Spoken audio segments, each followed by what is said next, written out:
नमस्तस्मै भगवते कृष्णाय कुण्ठमेधसे राधाधर सुधा सिन्धौ नमो नित्यविहारिणे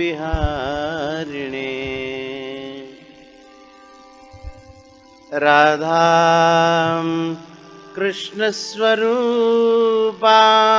वै कृष्णं राधा स्वरूपिणम्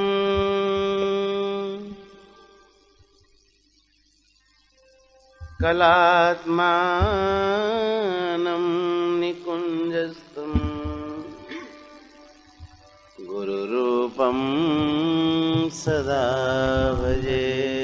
श्री राधा रानी की, श्री जगन्नाथ महाप्रभु की, सियावर रामचंद्र भगवान की, श्री यमुने महारानी की,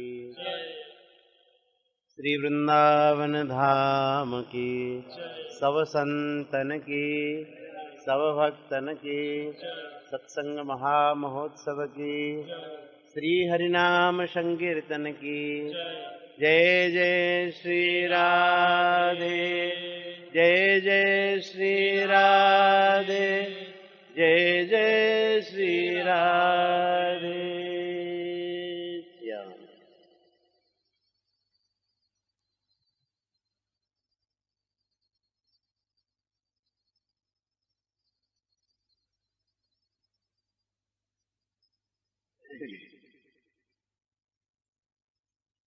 भगवान के जो शरणागत भक्त होते हैं, सुनाई देता है,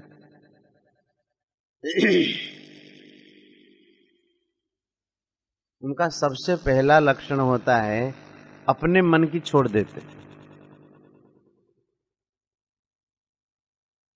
एक भक्त भगवान से कहता है कि प्रभु, दिवी वा भुवि वा ममास्तु वासो नरके वा नरकांतक प्रकामम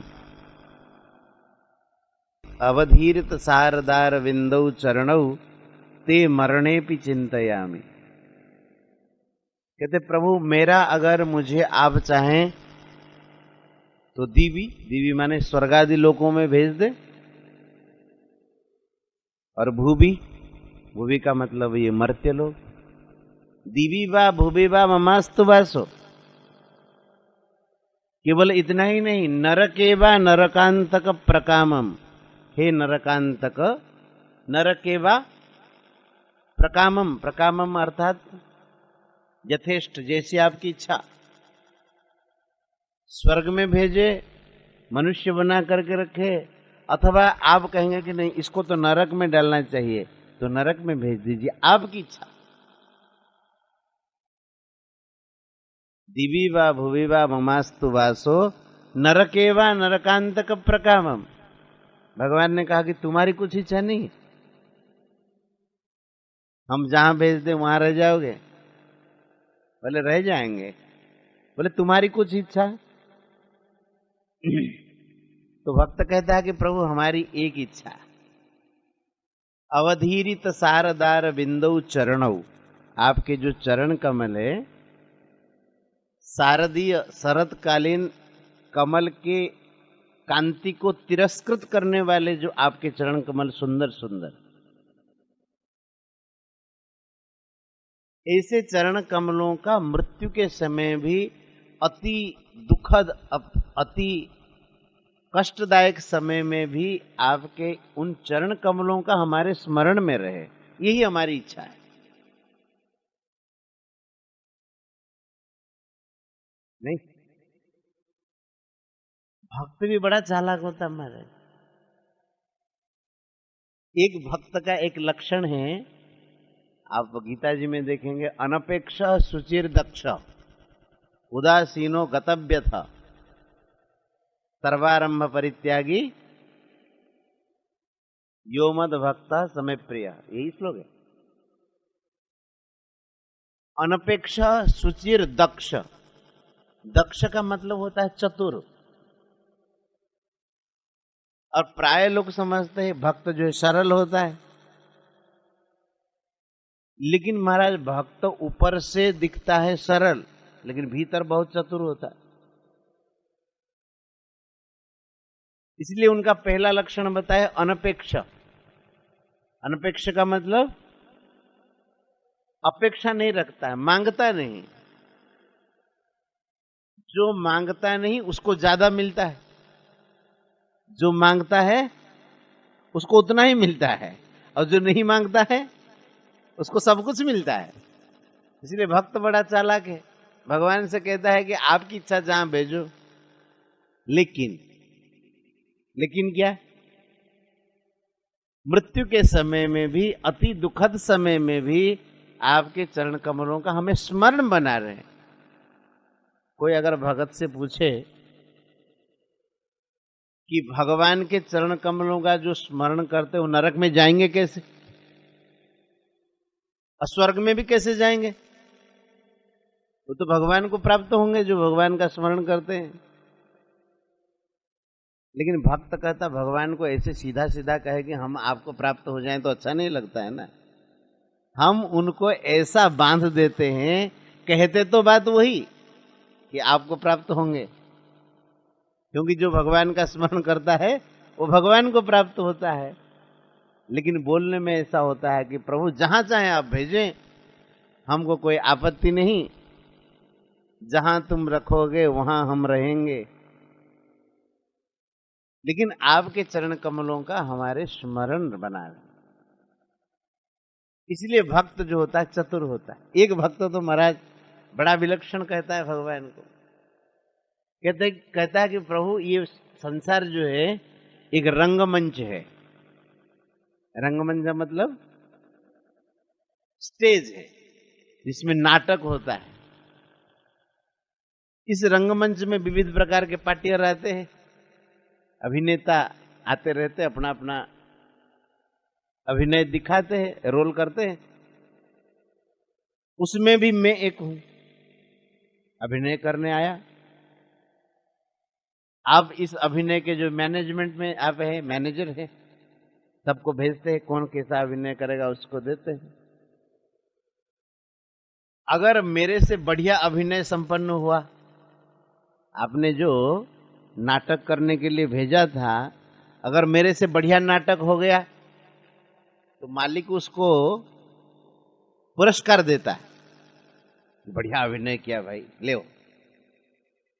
अगर मेरे से अभिनय हुआ बढ़िया तो आप हमें पुरस्कार दे दीजिए। क्या पुरस्कार? बोले कि दोबारा मत भेजिए, आपके पास ही रखिए, यही पुरस्कार हमको चाहिए। क्या? दोबारा ये नाटक करने के लिए भेजिए नहीं, अपने पास ही रखिए, मैं वही सेवा करूंगा। फिर भक्त कहता है कि अगर आपको ऐसा लगा मैं नाटक ठीक से नहीं कर पाया, मेरे से नाटक ठीक हुआ नहीं, अभिनय ठीक नहीं हुआ, उड़िया भाषा में कहले कौन कहवा से फुटे ही पारलानी रोल टाक फुटे पारलानी मुद्दी की अच्छी। बोले मेरे से अगर अभिनय बढ़िया नहीं हुआ तो सावधान, दोबारा मुझे भेजना नहीं। ऐसे अनाड़ी को क्यों भेजना जो रोल कर ही नहीं पाता है। मेरे से अगर रोल बढ़िया बना तो अपने पास रखिए, उसका पारितोषिक दे करके, पुरस्कार दे करके। अगर रोल बढ़िया नहीं बना तो मैं लायक नहीं हूं, अनाड़ी हूं, रोल कर नहीं पाता हूं, इसीलिए सावधान, दोबारा मुझे मत भेजना, अपने पास ही रखना। तो भक्त दोनों तरफ से भगवान को बांध देता है। तो शरणागत भक्त का ये होता है कि किसी भी परिस्थिति में भगवान के स्मरण बना रहे। अगर भगवान का स्मरण बना रहेगा कोई चिंता नहीं, परिस्थिति कैसी है। अब देखिए, जब सनक, सनंदन, सनातन, सनत कुमार चारों महर्षि भगवान विष्णु भगवान के वहां जाके पहुंच जाते हैं, और जय विजय उनका रास्ता रोक लेते हैं। कई जोड़ी पार करके गए, लेकिन अंतिम में जय विजय डंडा लगा दिए, बेत लगा दिए, ए बाबा इधर भीतर नहीं। आज तक किसी ने रोका नहीं। सनकादिकों को कौन रोका? देखत बालक बहुकालीना, ब्रह्मानंद सदा लय लीना, आशा बसन व्यसन नित तिनहि, जहां हरि कथा होई तहां सुनहि। ये सनकादिकों का स्वभाव है। आशा वसन, आशा वसन का अर्थ होता है दिशा ही जिनका वस्त्र है। अब व्यसन नित तिनहि, उनका एक व्यसन है। जैसे कोई गुटखा खाता है, पान खाता है, व्यसन है। सनकादिकों का भी एक व्यसन है। जहां हरि कथा होई, जहां भगवान की कथा होती है वहां सुनहि। बोले कोई अगर कहने वाला नहीं मिलता है कभी कभी, तो चारों भाइयों में से एक वक्ता बन जाता है, बाकी तीन श्रोता बन जाते हैं। अच्छा, चारों कोई किसी से कम नहीं है, लेकिन एक को कहते हैं कि महाराज आप सुनाइए, हम तीनों सुनाते। कभी कोई वक्ता, कभी कोई वक्ता, कभी कोई वक्ता बनता है। और ये भगवान के दर्शन के लिए जा रहे हैं। ब्रह्मा जी अपने जो पिता हैं उनसे भगवान के गुण सुन करके भगवान के श्री चरणों के दर्शन के लिए पधार रहे थे। आज तक जिसको किसी ने रोका नहीं, जय विजय ने रोक दिया। क्रोध आ गया, श्राप दे दिया। अब देखिए, भगवान भी बड़े नाट्यकार है। ये सब सापासापी का काम हो गया, उसके बाद भगवान आ रहे हैं। अरे पहले आकर के समाधान कर लेते। बोलचाल बाता बाती हो गई, उसके बाद भगवान आए। और भगवान ने कहा कि ठीक किया आप लोगों ने, ये मेरे जो दोनों पार्षद हैं इनको आपने उचित दंड दिया। ये मेरे पार्षद है। औरों की तो बात छोड़ो, अगर मेरी भुजाएं हो, आप जैसे महापुरुषों का रास्ता रोके, तो मेरी भुजाएं हो तभी भी मैं काट फेंकता उनको। अब देखिए कितनी विशेष बात है। जय विजय को भगवान बारंबार कह रहे ये मेरे हैं, मेरे दूतों ने जो किया, मेरे पार्षदों ने जो किया, उसके लिए मैं क्षमा प्रार्थी हूं। और आप जैसे महापुरुष, अच्छा आप शब्द कहां प्रयोग करते हैं? जहां दूरी होती। ये नुआ नुआ आसले आपण कहबे ना ताको, आउ किसी दिन रहला पर आउ किए कहउछन्ती कि रुद्र बाबू आपण कौन करुछन्ती। पास में रहने से ब्रज में तो कोई आप तो बोलता ही नहीं, ज्यादा तो तू ही बोलते हैं। ज्यादा सम्मान कर दे तुम, जैसे पिताजी सम्माननीय है, गुरु जी को भी तुम। आप तो बहुत कम ही ब्रजवासी बोलते हैं, क्यों? और मां को सब तू कहते हैं, कोई तुम भी नहीं कहते मां को, क्योंकि अति घनिष्ठता है। जय विजय को भगवान कह रही है मेरे पार्षद, मेरे पार्षद, मेरी भुजाएं। और सनकादिकों कह रहे, बोले आप महापुरुष क्या कहना है, आपके रास्ता रोक दिए, ये इनको तो दंड देना ही चाहिए। अच्छा किया आपने। जय विजय को मेरे मेरे कह रहे हैं और सनकादिकों को आप कह रहे हैं। सनकादिक कोई सामान्य महापुरुष तो है नहीं, वो समझ गए कि हमारे से लगता है कि कोई गलती हो गई। जबकि भगवान भीतर से समर्थन कर रहे जय विजय को, और हमें कह रहे आप जी, आप श्री। तो सनकादिकों ने सोचा कि कोई हमारी गलती हुई जरूर, इसलिए भगवान से कहा कि प्रभु कामम भव स्वब्रजिने निरये सुनस्ता, चेतोलिवत यदि नुते पदयो रमेत, वाचश्चनस तुलसीवत यदि तिंग्रिशोभा, पूर्ये तत्वत गुणगणे यदि कर्णरंध्र। बोले भगवान हमारे से जो भूल हुई हो अगर, कामम भवः स्ववृजिनैः निरयेषु नस्तात्। निरयेषु नरकेषु। हमारे से कोई अगर भूल हो गई, पाप हो गए, तो नरक में आप हमको डाल दीजिए, हमें कोई चिंता नहीं है।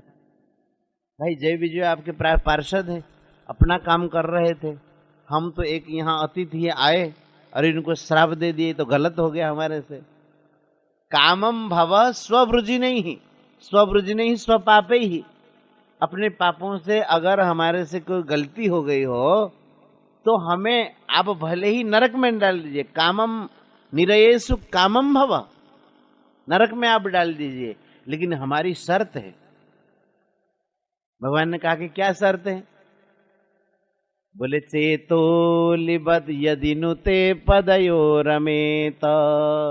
अलिबत, अलिबत माने भंवरे के समान हमारा चित्त आपके चरण कमल में, चरण पद्म में हर समय रमण करता रहे।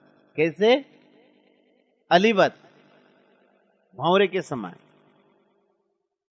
चेतोलिवत यदि नुते पदयो रमेत।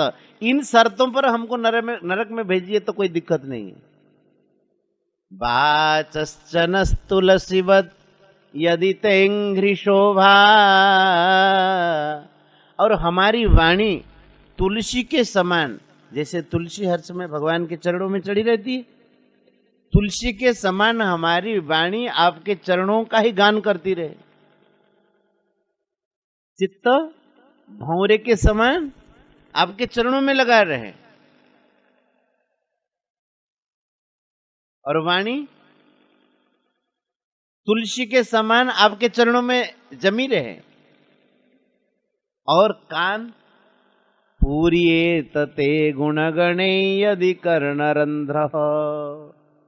ते गुणगणे, आपके गुण समूहों से भक्त लोग कथा कहते सुनने की तो हमको आदत है, इसलिए आपकी कथा सुनते रहे हमारे कान। हाँ, आपकी कथा हमारे कानों में हर समय पड़ती रहे। उसके बाद अगर आप नरक में भेज दीजिए, कोई चिंता नहीं। अब कोई सनकादिकों से पूछे कि महाराज, जिनका चित्त भंवरे के समान भगवान के चरण कमल में लगा रहे, वो नरक में जाएगा क्या? जिनकी वाणी हर समय भगवान के गुणगान करते रहे, वो नरक में जाएगा क्या? जिनके कानों में हर समय भगवान की कथा पढ़ती रहे, वो नरक में जाएगा क्या? फिर आप कैसे कह रहे कामम भवः स्ववृजिने निरयेषु नस्ता? नरक में भले ही हमको भेज दिया जाए, क्योंकि जिनका चित्त भगवान में लगा रहता है वो कभी नरक स्वर्ग आदि में नहीं जाता है, वो तो भगवान को प्राप्त होता है। लेकिन भक्त इतना चालाक होता है, इतना चतुर होता है। चतुर का मतलब ऐसा नहीं कि सड़ा आलू दे करके पैसा ले लिया ज्यादा, इस प्रकार का चतुर नहीं है। भक्त अपने कार्य सिद्धि में चतुर है, भगवान को कैसे प्राप्त किया जाए इस विषय में चतुर है। इसलिए महाराज जी कहते हैं भक्त दक्ष है, हम लोग सब अदक्ष है। संसार के काम को बड़े चतुरता से करते, भगवान की भक्ति नहीं कर पाते। भगवान अगर प्रकट हो जाए कि मांगो कुछ, हम कहेंगे प्रभु अब क्या मांगे, दाल भात ही दे दीजिए, हमको खाते रहें। ये कोई चतुरता का काम है? चतुर तो ऐसा है कि एक मांगे और सब उसके भीतर आ जाए, वो चतुर है। तो भगत ऐसा ही भगवान से मांग लेते। स्वामी जी महाराज एक बार कह रहे थे कि हम भिक्षा में गए थे, भिक्षा करने, तो एक माई ने कहा कि महाराज रोटी लाएगी खिचड़ी लाए,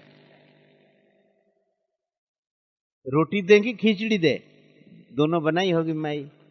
तो महाराज ने कहा कि रोटी के ऊपर खिचड़ी ले आओ, उसमें थोड़ा सब्जी और थोड़ा घी और थोड़ा बूरा डाल करके, अब सभी दे दीजिए। तो भक्त ऐसे ही भगवान को एक मांगता है, उसके भीतर सब कुछ आ जाता है। इसलिए भक्त होता है दक्ष। दक्ष का मतलब चतुर। तो हम लोगों को भी ऐसा दक्ष होना चाहिए, न कि बुद्धू बनना चाहिए। ठीक है, और यहीं रुकते हैं। थोड़ा कीर्तन। गोविंद जय जय गोपाल जय जय गोविंद जय जय गोपाल जय जय गोविंद जय जय गोपाल जय जय गोविंद जय जय गोपाल जय जय राधा रमण हरि गोविंद जय जय राधा रमण हरि गोविंद जय जय गोविंद जय जय गोपाल जय जय गोविंद जय जय गोपाल जय जय गोविंद जय जय गोपाल जय जय गोविंद जय जय गोपाल जय जय राधा रमण हरि गोविंद जय जय राधा रमण हरि गोविंद जय जय गोविंद जय जय गोपाल जय जय गोविंद जय जय गोपाल जय जय गोविंद जय जय गोपाल जय जय गोविंद जय जय गोपाल जय जय राधा रमण हरि गोविंद जय जय राधा रमण हरि गोविंद जय जय राधा रमण हरि गोविंद जय जय